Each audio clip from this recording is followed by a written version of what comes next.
Hi everyone. In this video, we will see the process of making cold porcelain clay at home. The basic recipe and proportions are already available everywhere and I follow the same base recipe. But what really makes a difference are the small tips and little details that affect how the clay finally turns out. I have been making and using cold porcelain clay for quite some time now, and with every batch, I have tried to simplify the process and understand it better. In this video, I will share what I have learned so far so you can get better and more consistent results. A lot of problems like cracking, dents and sticky clay actually happen at this stage, so it's very important to get the base clay right. First of all, clear the surface where you will work and clean the area, the tools and the mixing bowl at this stage. To keep the clay clean, dirt and dust free, we need to take care of the surrounding starting from the first step itself. And I know it feels excessive in the beginning, but if we form these good habits from the start, they don't feel troublesome once we get used to them.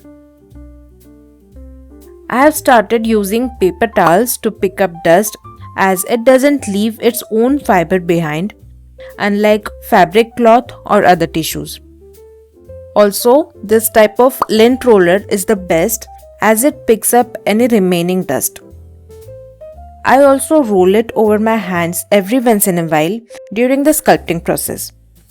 For a person like me who gets a lot of dust where I work, this has become my best purchase ever. Another important thing is to use such measuring spoons or directly weigh your material on a scale. Such teaspoons or tablespoons won't give exact measurements and won't result in a good clay texture. Try to keep the same type of spoon for corn flour and for the glue.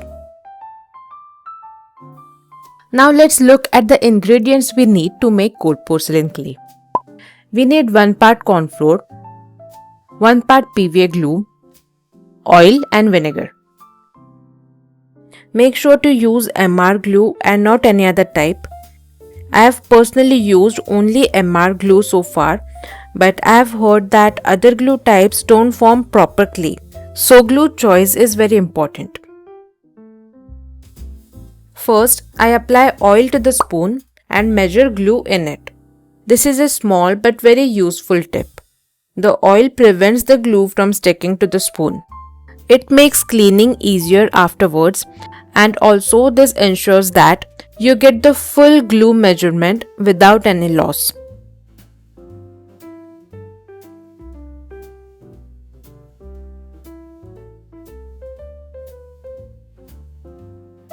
Now add oil and vinegar to this and mix everything well.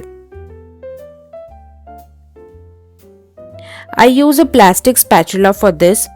Silicone or plastic spatulas work best because they are less messy and much easier to clean. Next, add corn flour and mix thoroughly to form a smooth paste before cooking. Make sure there are no lumps at this stage. Any unmixed corn flour can harden during cooking and cause an uneven texture, which may later result in cracks. I used to fear that the glue will start drying if I keep it exposed in the open for long. But don't worry, it doesn't dry so fast. So take your time and mix it well at this stage. You might have noticed that I haven't added any white acrylic paint to the clay yet. That's because I use both transparent and opaque clay in my work.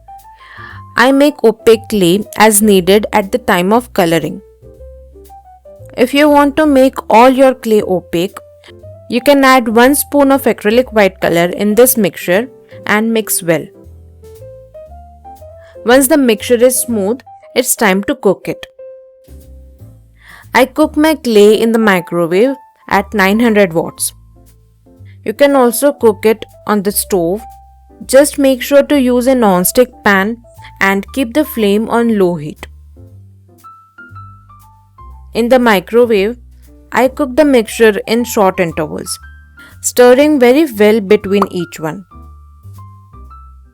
These timings come from trial and error, and they will vary depending on your batch size, microwave type, and the brands of ingredients you use. So it's important to find your own process by experimenting. If you are a beginner and making this clay for the first time, expect to fail in the first few attempts, and that's completely okay. Make small batches and approach this as a learning process rather than aiming for perfect results immediately. If you want, you can note down the cooking timings and your observations after each attempt. If you have struggled with making this clay before, this approach will really help you get better results. Once the clay is cooked, add a little corn flour and start kneading it. Be careful here. The clay will be hot. However, it's important to knead it while it's still warm to achieve a smooth texture.